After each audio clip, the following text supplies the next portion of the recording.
Thank you, Mr. Speaker. I welcome this chance to rise in the House in support of Bill S-213. As each one of us knows, respect for Canada's veterans unites this country as few other things can. You see it in this chamber every day. Regardless of where we sit in this House or where we find ourselves on the political spectrum, each of us understands the role of Canada's veterans, that incredibly important role that veterans have played in building our great nation, not only by wearing our country's uniform, but by being leaders and active members of our communities. Canada's veterans are role models, men and women who have taught us the real meaning of character and courage, the real meaning of service and sacrifice. Mr. Speaker, I've thought about what we've debated regarding Bill 213, and as we've taken turns speaking, we've heard a lot about the Korean War.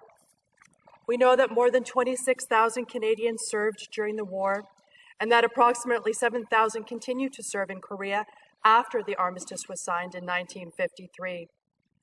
We've discovered that some Canadian troops were still boots on the ground in Korea as late as 1957, some 7 years after the war began. We know, sadly, that 516 Canadians made the ultimate sacrifice during the war. From a more global perspective, we understand that the Korean War was an important early test for the fledgling United Nations. We know the course of history could have been very different if Canada and 15 other member states had not committed combat troops to the UN's multinational force. And we know that it was imperative for the free world to take action, to stop the threat of tyranny and oppression, and to defend the right of all peoples to live in peace and freedom. Mr. Speaker, we all understand this. We accept the facts as they are. We recognize the significant place the Korean War holds in our history. But in doing so, we must guard against losing sight of some of the more important aspects of Bill 213. We must not allow ourselves to be numbed by too many numbers, too many facts and figures. Most of all, we must remember that Canada's role in the Korean War was ultimately written by the more than 26,000 individual Canadians who stepped forward, all with their own reasons and all with their own stories of service and sacrifice. Mr. Speaker, this is what I want to focus upon with the time I have left today.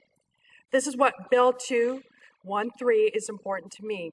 Mr. Speaker, we can recount all of the strategic details of many battles and events, of what happened between Hill 355 and Hill 277. We can talk about the dangerous skies over the Korean peninsula, of the perilous waters off its shores, but the real story rests with each Canadian who served in a war so far from their home. Theirs is the story of courage, of being afraid, but carrying on anyway, day after day. Mr. Speaker, most of us cannot begin to fathom what it is like to be dug into the side of a hill at nightfall, with the enemy lurking just several hundred meters away in the dark.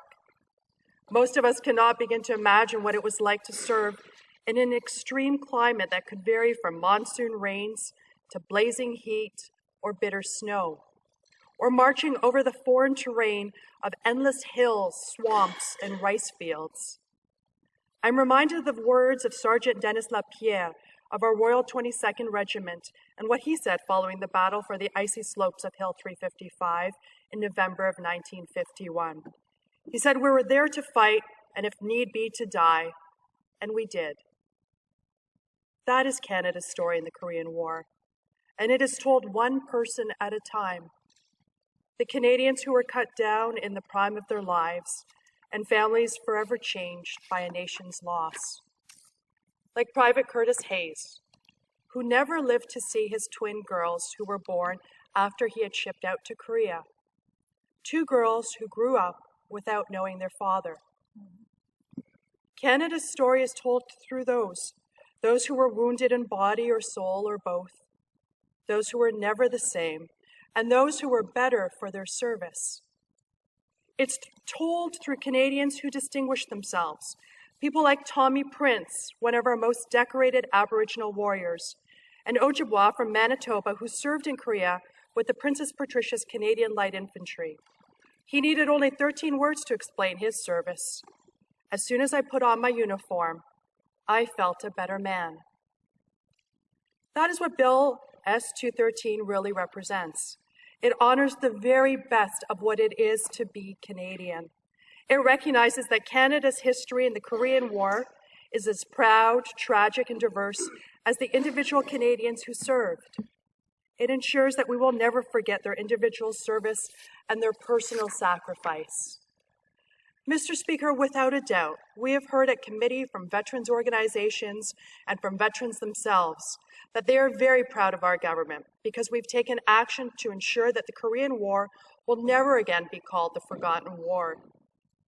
Rather, each and every Korean veteran will be forever remembered for their commitment and their sacrifice.